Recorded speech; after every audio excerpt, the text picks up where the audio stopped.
Усім прывітанне, з вами Зміцер Лукашук, і мы распачынаем наш эфірны дзень са студыі Еўрарада абмеркаваннем падзею ў Беларусі і за яе межамі. І абмяркоўваць сёння мы пачынаем з палітолагам, дырэктарам Інстытута палітычных даследаванняў «Палітычная сфера», старшым навуковым супрацоўнікам універсітэта Вітаўтуса Магнуса Андрэем Казакевічам. Добрый дзень, шановны спадар Андрэй. Добрый день. Спадар Андрэй, давайте асноўныя такія палітычныя падзеі, якія хацелася б абмеркаваць. Гэта візіт Лукашэнкі у Сочы, і там нібыта шматчасагадзінная сустрэча і размова як так у прысутнасці, так і тэт-а-тэт з Пуціным, і ліст Лукашэнкі у ААН, кіраўніку ААН. Давайте пачнем з сочынскай вандроўкі. Як вам падаецца, ўсё ж такі, які сэнс быў у гэтай паездцы, калі ўлічыць, што буквально колькі дзён таму у Лукашэнкі і Пуціна была досыць працяглая размова падчас, здаецца, пасяджэння вось гэтага кіраўнікоў краін АДКБ. Пагаварылі, што яшчэ варта можна было там назапасілася, дзеля чаго трэба было ехаць у Сочы? Ну, я думаю, что для Лукашенко, в принципе, вельмі важно иметь контакт с Путиным, постоянно, регулярно, демонстрировать то, что он лояльным, и то, что Путин его подтримливает. Ну и, скажем, как вот не гублять, скажем, вот этот канал коммуникации, то его обновлять. Ну, але треба сказать, что и проблем зараз шмат. Есть что обмярковывать, там, напевно, межах АДКБ, сустречного АДКБ, обмярковывали, прежде за все, питання безпеки, ну, это было б логично, потому что проблем в этом поле, зразумела, да, вельмі шмат, и в межах войны і ў межах супрацоўніцтва на ўзроўні АДКБ, на міжнародным узроўні. Но вот гэта сустрэча, ну, прынамсі, по той невялікай інфармацыі, што мы маем, асноўна была прысвечаная вырашэнню эканамічных праблемаў, якія ідуць у выніку заходніх санкцый. Гэта праблема імпартазамяшчэння, дакладней, разлікаў Беларусі на тое, што беларускіх уладаў на тое, што яны змогуць выкарыстоўваць расійскі рынок, выкарыстоўваць расійскую дзяржаўную замову, ну і нейкім іншым чынам змогуць за кошт Расіі пакрыць тыя страты, якія ёсць. Ну, натуральна, што праблема мы нават больш шырокія, ну, в прыватнасці, апошняя, да, дыскусія пра магчымае аслабленне санкцый, якая лабіруецца за гэта, в прынцыпе, яшчэ адзін пункт для того, чтобы нешта абмеркаваць, дамовіцца там пра супольную каардынацыю дзейнасці у гэтым накірунку. Ну, таму пытанняў шмат, і як паказвае практыка, то лепш такія пытанні вырашаць вот на вышэйшым узроўні для Лукашенка, чым там, скажем, вот праз урады и так далее. Тому думаю, что не идет в этом поле, власне, вся проблематика этой встречи и велась. Таким чынам, вы не то, что не выключаете, а вы згодныя з тым, што гэта сустрэча, прычым, як яны падаюць, шматгадзінная сустрэча тэт-а-тэт, яна сапраўды была. Я да чаго пытаюся? Я читаю телеграм-канал «Генерал СВР», які ўжо колькі часу прасоўвае думку пра тое, што Пуціна была неабходная тэрміновая аперацыя. Вось яму колькі дзён таму гэтую аперацыю зрабілі, але яму трэба было час на аднаўленне. Зразумела, ніхто вось паказваць, што Пуцін зараз у непрацаздольным, ввогуле няздольным стане не хоча, і вось такія людзі кшталту Лукашенко, яны як дымавая завеса, якія робяць выгляд, што яны сустракаюцца з Пуціным, вядуць нейкія перамовы ў той час, калі Пуцін там ляжыць дзе-небудзь пад апаратам штучнага дыхання і адыходзіць пасля аперацыі. Такім чынам, сустрэча, на ваш погляд, сапраўды была, сапраўды вырашалі, а не дымавым прыкрыццём займаліся ў Сочы? Не, ну, было еще некоторые виды, да. Я не думаю, что его так можно просто вот фальсификовать. Это по-першае.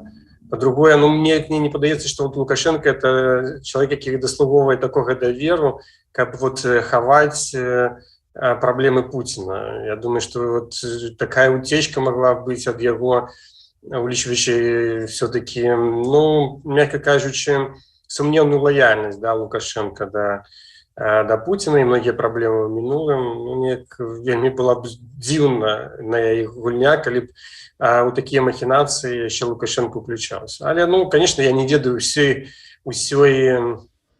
глыбіні гэтага пытання. З майго пункту гледжання няма ніякіх падстаў сцвярджаць, што так было. Ну, але, конечно, нічога в нашым жыцці зараз выключаць нельга. Давайте зараз таким, калі мы уже карыстаемся таким тэрмінам палітычнага шпагату Лукашенко, перайдзем ад адной нагі да другой. Адна ляжыць у России, у Москве, там ці ў Сочи, другая за акіян. Вось гэты слёзны ліст да кіраўніка ААН ад Лукашэнкі, гэта было што? Вось там как бы свая гульня, ці гэта ў межах гэтай размовы з Путиным, вось, можа быть, нейкай стратэгіі сумесна распрацаванай? Ну, адназначна гэта было скаардынавана з Москвой, таму што традыцыйна, ну, напэўна, на працягу ўсёй вот гісторыі двухбаковых стасункаў, ну, прынамсі з прыходу Лукашенка да ўлады, Беларусь заўсёды падтрымлівала пазіцыю России на ўзроўні ААН. Да, вот менавіта ААН была такой пляцоўкай, дзе Беларусь дэманстравала сваю лаяльнасць. Ну і наадварот, Россия падтрымлівала Беларусь. Я думаю, што ўсе такія захады, яны на ўзроўні ААН. Перарвалася ў нас сувязь, спадзяюся, зараз наладзіцца. Так, абмяркоўваем ліст Лукашэнкі у ААН, які ён буквально днямі скіраваў туды. Зараз вось з намі на сувязі з Літвы беларускі палітолог Андрэй Казакевіч, але падвісла нешта ў нас троху сувязь, таму пачакаем, пакуль наладзіцца. Спадзяюся, доўга часу гэта не зойме. Ну, сапраўды, вельмі важна разобрацца, што ж такі было, што стаіць за гэтым лістом. Ось, але больш цікава, ці сапраўды у башнях Кремля задумаліся правесці нейкі рэферэндум, каб такім чынам згладзіць, што ли, сітуацыю ад украінскай вайны ва Ўкраіне. Так, до нас вярнуўся спадар Андрэй. Андрэй, на сувязі? Так, на сувязі. Так, калі ласка, працягвайце сваю думку. Я тут просто забалтаваў наших слухачоў, пакуль вы адсутнічалі, так што працягвайце. Так. Вось, ну, я думаю, што гэтыя канкрэтныя крокі на ўзроўні ААН скаардынаваныя з Расіяй, таму што гэта традыцыйна, да, беларускі бок на пляцоўкі ААН заўсёды свае дзеянні каардынуе. То есть беларускі бок з расійскім наадварот. Там думаю, что тут няма ніякага выключэння. Ну, з іншага боку, без падтрымкі России і прасунуць свае інтарэсы на ўзроўні ААН, ну, Менску дакладна не атрымаецца. Таму, да, я думаю, это вот частка того, что могло абмяркоўвацца вот на таких сустрэчах. І тое, што, в принципе, у супольных інтарэсах России, потому что для России таксама стаіць праблема паслаблення санкцый той ці іншай ступені. Таму тут якраз такі інтарэсы і Мінска, і Москвы супадаюць. Але як вы думаеце, ці атрымаецца нейкім чынам давесці свету, ну не будзем казаць зараз пра Москву, Мінску, Лукашенко, што вот ён не вінаватая он сам прыйшоў, што ў вайне ён не ўдзельнічае, ніякі ён не суагрэсар, расійскія войскі тут увогуле ён прачнуўся, а яны там ужо стралялі, і ён нічога з імі не змог зрабіць. Ай-яй, божачкі, памагіце выжыць, вот дайце на прапітанне, мы тут самі тут пагарэлі і бедныя няма чаго есці. Вот повераць людзі ў гэтае? Ну, не, таму што, ну, калі вы уважліва чытаеце ліст, то наратыў там прасоўваецца крыху іншы. Пры тым, што там, конечно, мы не агрэсары, мы не вінаватыя, але пры гэтым мы не здаем сваіх саюзнікаў, мы падтрымліваем Расію. и ввогуле во всем виноват и Захад со своей агрессивной политикой. Ну, на таким узроўні, я думаю, что, конечно,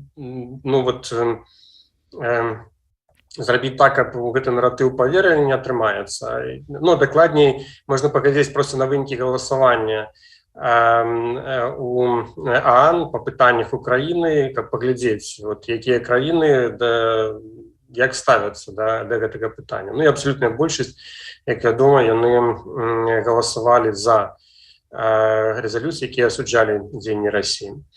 Ну, хотя ёсць краіны, якія, скажем, там устрымаліся, якія падтрымалі Беларусь. Вот тут, скажем, паміж гэтага сегмента, напэўна, некую сімпатыю можна знайсці. Сярод іншых, думаю, што гэта, в прынцыпе, нереальна. Все, в прынцыпе, все разумеюць. Да? Лукашенко падтрымаў з ахвотаю, ён не прадэманстраваў ніякага жадання сапраўды адысці ад гэтага.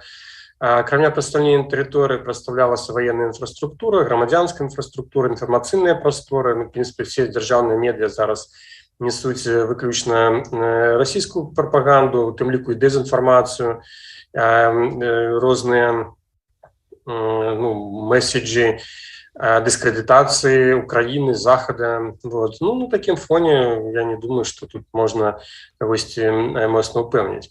Ну, але не значит, што в гэтай справе няма нейкіх аргументаў, да, у беларускага боку, ціснуць на магчымасць голаду і на тое, што вот без беларускага калія цэлыя краіны могуць патрапіць у вельмі складаную сітуацыю. Гэты аргумент сапраўды ўспрымаецца сур'ёзна, і мы ведаем, што ён ужо агучваецца на ўзроўні ОАН. І гэтае пытанне, як падаецца, ўжо абмяркоўвалася рознымі краінамі, у тым ліку у ім удзельнічалі заходнія краіны. Таму, прынамсі, гэта пытанне зараз знаходзіцца на стале. Але ці будуць прыняты рашэнні, якія рашэнні, гэта яшчэ толькі будучыня пакажа.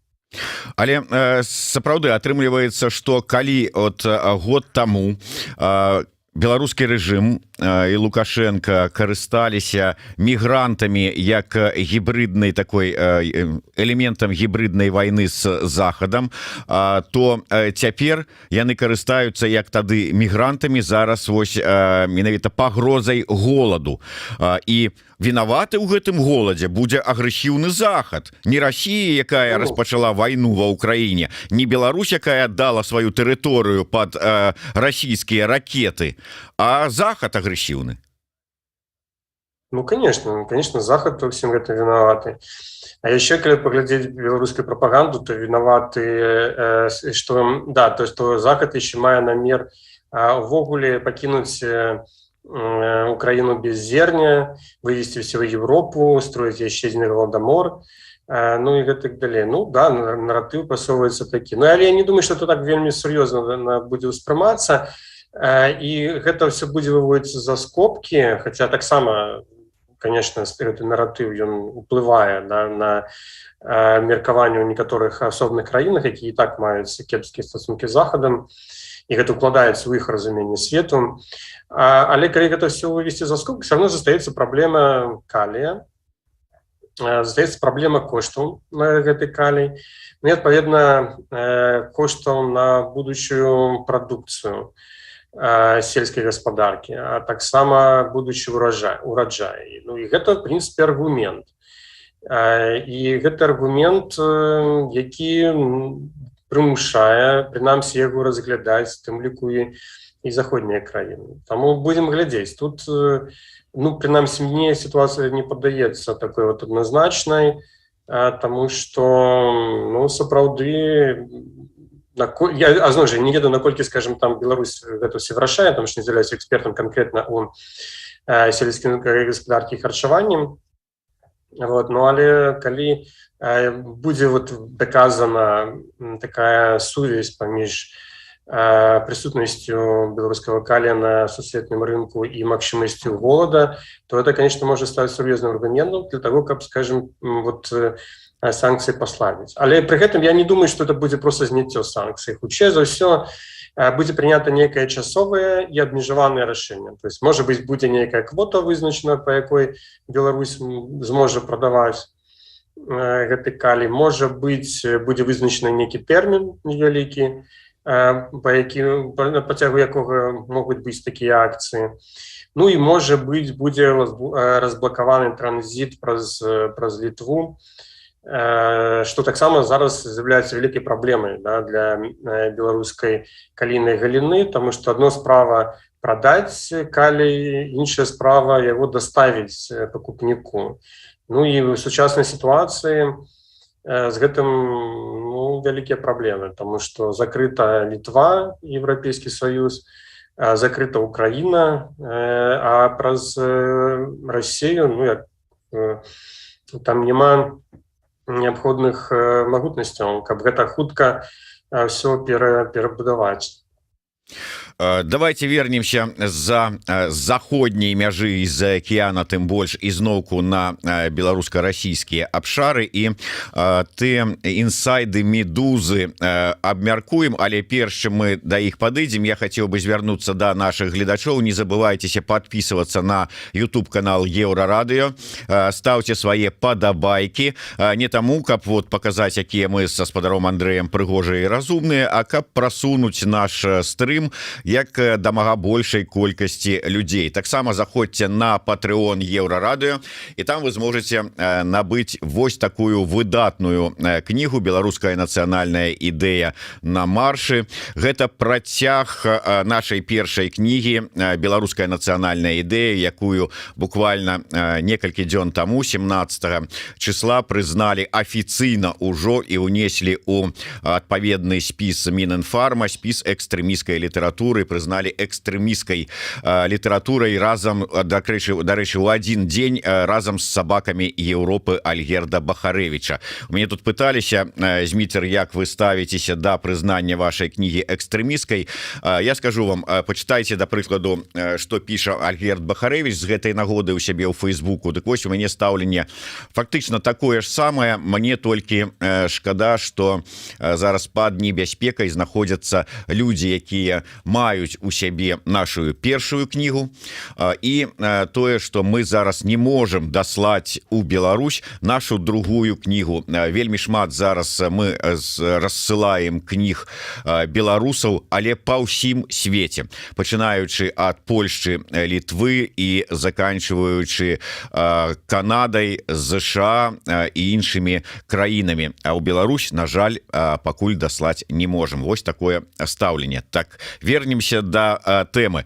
Вось Медуза узняла тэму, якая ў прынцыпе віруе у інфармацыйнай прасторы ад пачатку расійска-украінскай вайны 20-го года, потому что сама-то война ідзе з 14-го года, гэта маё перакананне.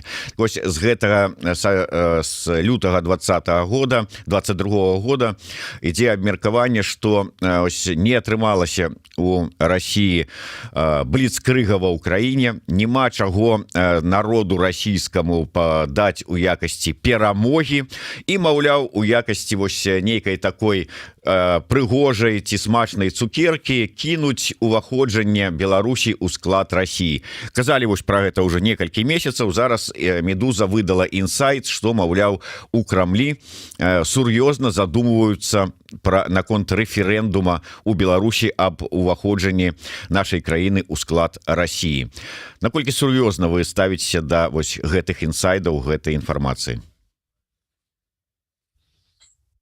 Ну, нельга выключаць, конечно, што такая магчымасць ёсць, і сапраўды, ну, я думаю, любы, хто больш-менш разумее беларускую палітыку, ведае, што асноўная пагроза для беларускага суверэнітэту, незалежнасці сыходзіць ад Масквы.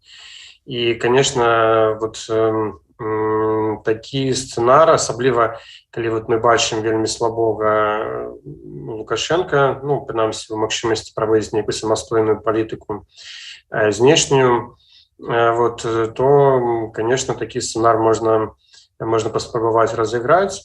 Хаця мне не падаецца, што это такая ўжо вельмі верагодная рэч, асабліва ў сітуацыі вайны, гарячай фазы вайны ва ўкраіне, таму што гэта дадатковыя рызыкі.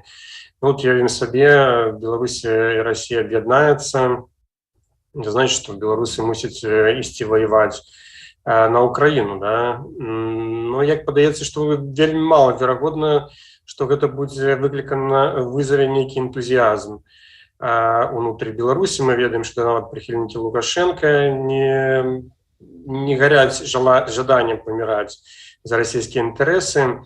І, конечно, такое рашэнне, такі новы рэферэндум можа справакаваць сур'ёзны унутрапалітычны крызіс унутры Беларусі, без таго аслабленай крызісам 2020 года. А гэта значыць, што у выніку можа з'явіцца дадатковы такі вот ачаг нестабільнасці. Акрамя гэтага, конечно, гэта будзе вельмі не таннае мерапрыемства, гэта яшчэ адзін абмежавальнік для Расіі. І можам казаць пра тое, што вот Расія не скупіцца грошай на такія ініцыятывы і будзе гатовая за ўсё гэта плаціць, но тут же сітуацыя стаіць такім чынам, ці ёсць у яе ўвогуле гэты рэсурс, улічваючы тое, што вайна ў Украіне каштуе шмат, улічваючы тое, што страты ад эканамічных санкцый вельмі значныя. Рэцэсія можа дасягнуць 8%, да, по розным прагнозам. І на такому фоне яшчэ інвеставаць вот у такую авантуру, гэта будзе складана. І нарэшце ёсць таксама адна вялікая праблема, звязаная з міжнароднай рэакцыяй. Так, з аднаго пункту гледжання зараз нібыта можна ігнараваць адносіны з боку Захада, але ўсё адно адна справа, калі б такая корпорацыя адбылася ў сітуацыі, калі Захад мог бы нават заплюшчыць вочы на знікненне цэлай дзяржавы, ці прызнаць, што можа быць там гэта вот нейкая воля народа. Зараз вот у сітуацыі вайны і абвастрэння стасункаў паміж Захадам і Расіяй, думаю, што адназначна такі крок будзе расцэнены на Захадзе ў якасці анексіі. І акрамя, значит, вот Крыма, які ніхто не прызнае, будзе яшчэ Беларусь, якую ніхто не прызнае, як частку Расіі. Не будзе прызнавацца і адміністрацыя там, за ўсімі наступствамі глобальнымі і вельмі глыбокімі наступствамі і для беларускага грамадства, але таксама для Расіі. Таму, каб гэта было проста, то, напэўна, нешта такое б ужо спрабавалі прадпрымаць раней. Але, на шчасце, для Беларусі такая ініцыятыва будзе звязана з вельмі вялікімі выдаткамі для Расіі, вельмі вялікімі рызыкамі. Ёсць шмат абмежаванняў, якія стрымліваюць такі сцэнар. І будзем спадзявацца, што ў выніку яны пераважыць.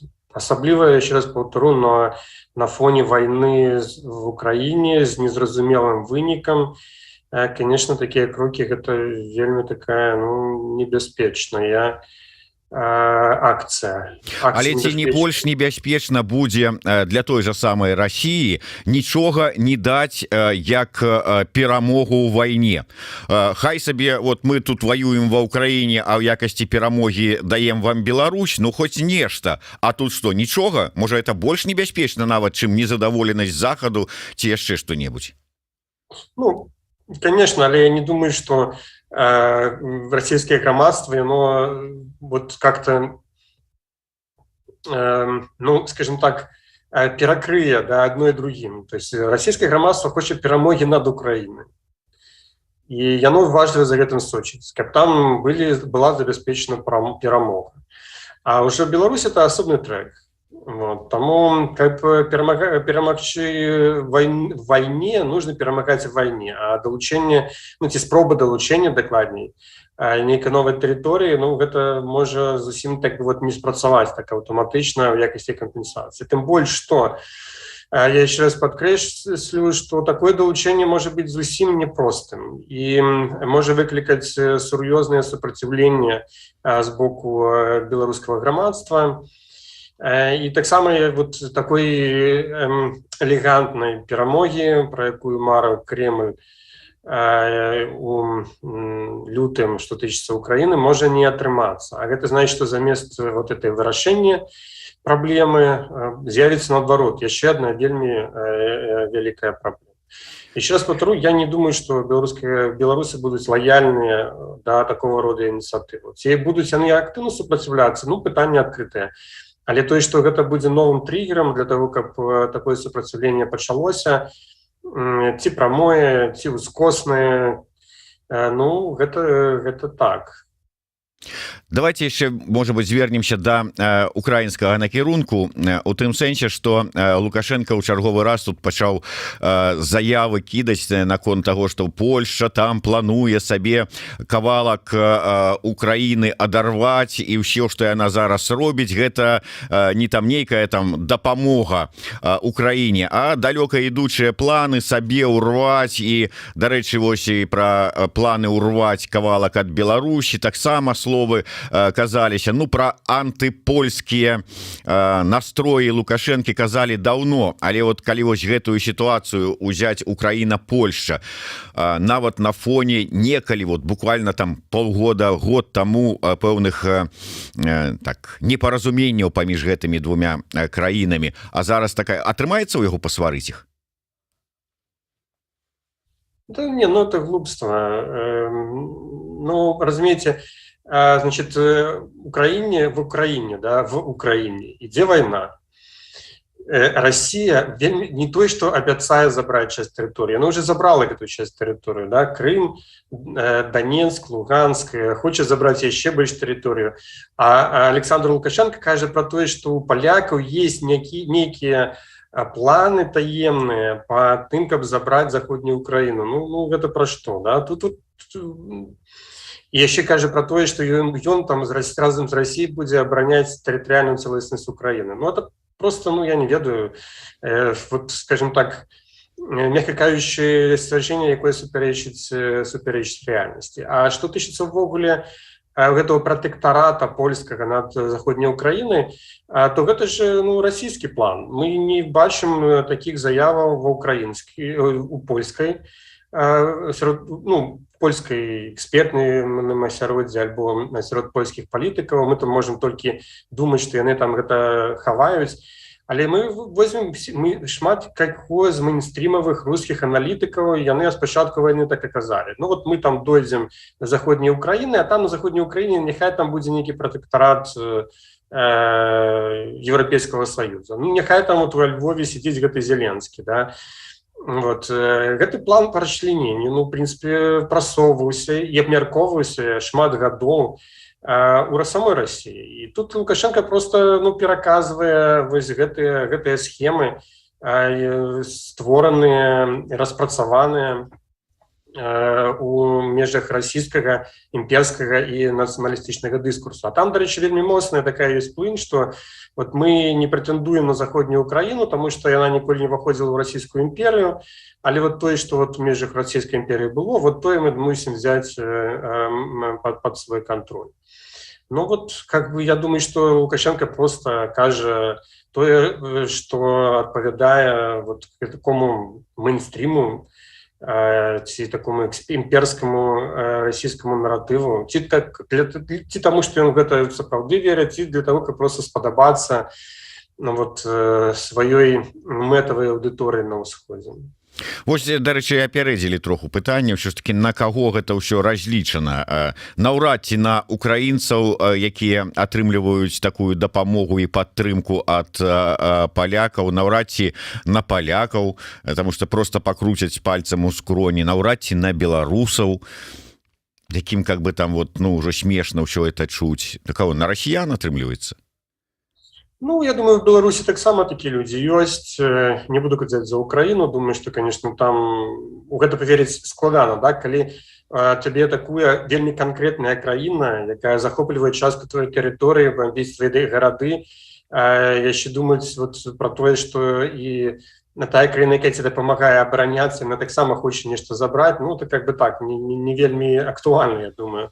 Ну, але в Беларуси, ну, там, в межах каких-нибудь 10-20% тых людзей, якія з'яўляюцца прарасійскімі якія плотна сядзяць на дзяржаўных ці на расійскіх сродках масавай інфармацыі. Ну да, яны, я думаю, што могуць верыць у гэтыя такія рэчы, а калі нават не верыць, то проста іх выкарыстоўваюць у якасці аргумента вот для сваіх апанентаў, да? Ну, каб чымсьці папужаць, каб прынамсі нейкая аснова для аргументацыі, для адстойвання сваёй пазіцыі была. Было пытанне крыху на іншую тэму. На ўздагон недаўна прайшоўшаму форуму дэмакратычных сілаў, ось у Варшаве ён праходзіў, пыталіся, ці быў спадар Казакевіч на гэтым форуме і якое у яго да яго стаўленне, да форума ў сэнсе. Не, я не быў на гэтым форуме. Стаўленне, ну я, на жаль, яшчэ пакуль не паспеў азнаёміцца з усімі падзеннямі, якія там былі, і з тымі рашэннямі, якія былі прыняты ў межах гэтага форума. Ну, але ў любым выпадку, конечно, любую ініцыятыву па кансалідацыі дэмакратычных сілаў трэба вітаць. Ну, адзінае, што хацелася, каб такая кансалідацыя ўсё-такі прыводзіла да фармавання больш шырокай такой, да, беларускай дэмакратычнай супольнасці, а не да канфронтацыі межы гэтай супольнасці. Андрей, давайте на завяршэнне тэмы, так бы мовіць, расійскай прысутнасці ў Беларусі. Вось стала вядома, ну, прынамсі, інфармацыя такая з'явілася ад украінскай контрвыведкі пра тое, што дывізіён расійскіх С-400, здаецца, быў прыгнаны ў Беларусь і будзе стаяць у 50 кіламетрах ад беларуска-украінскай мяжы. Усё гэта сведчыць пра што? Працэс такой ваеннай акупацыі ці ваеннай асіміляцыі Беларусі расійскімі вайскоўцамі запушчаны? Ну, гэта просто значыць, што Расія кантралюе з вайсковага пункту гледжання, да, тэрыторыю Беларусі. Ці нават лепш так сказаць, што яна дамінуе у пытаннях знешняй бяспекі Беларусі, што гэта вот аўтаномія, да, беларускіх уладаў на гэтых пытаннях зведзена да мінімуму, і што, ну так, в прынцыпе, яны хочуць, дзе захочуць, яны могуць паставіць свае базы, выкарыстоўваць, ну, свае аддзелы там, да, і выкарыстоўваць тэрыторыю Беларусі і вайсковую інфраструктуру Беларусі так, як ім патрэбна. То есть у гэтай сферы просто, ну, вот няма такой стратэгічнай аўтаноміі, што называецца, у беларускіх уладаў. Ну, але не больш за гэта. Я не думаю, што тут зноў жа мы мусім перабольшваць, да, што это пакуль што мы не бачым, што гэта скарачае аўтаномію ва ўнутранай палітыкі Лукашенка. Ну, такое не скарачае, але так не крытычна. І, конечно, гэта такая, ну... На заканчэнне хацелася пацікавіцца справамі ўсё ж такі сёлета пройдзе кангрэс даследчыкаў Беларусі. Дзе, на якім... Гэта будзе...